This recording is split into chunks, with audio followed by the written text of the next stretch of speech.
Hi and welcome back. So here we are logged in again, and we're now going to add a new client. So you simply click on add new client and you're brought to the client page, the home page for this particular client. Starts off with pseudonym, so this is where you put the client ID.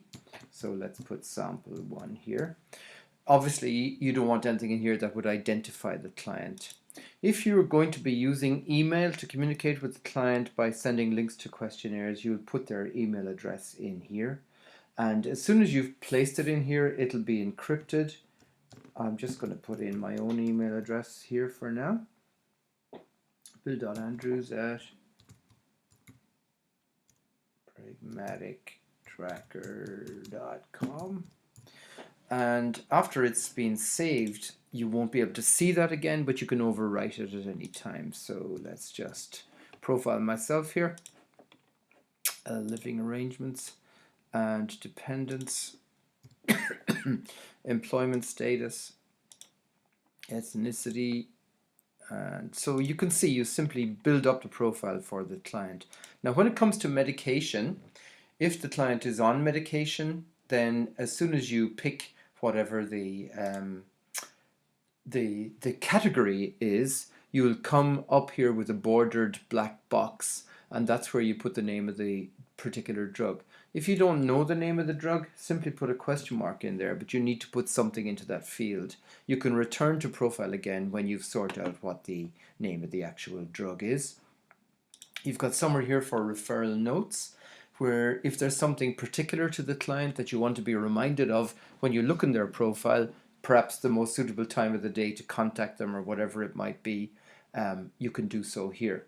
Number of sessions is not relevant because it's only if you're not recording all of the sessions that you're doing with the client in the system, which isn't relevant for yourselves.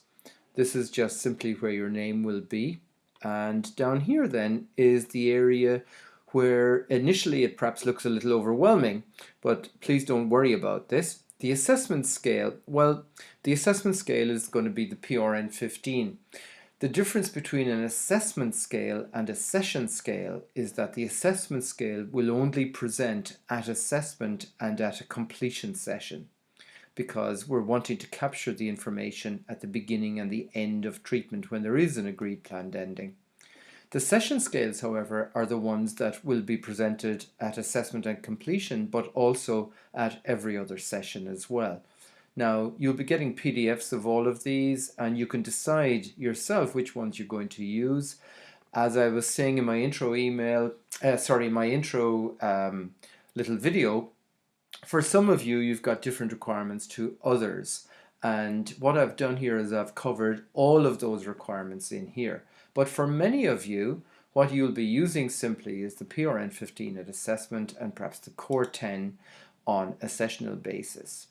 Now, you'll understand later on what the point of having one of these measures as a primary measure is. But for now, just know that you need to choose a measure as your primary measure.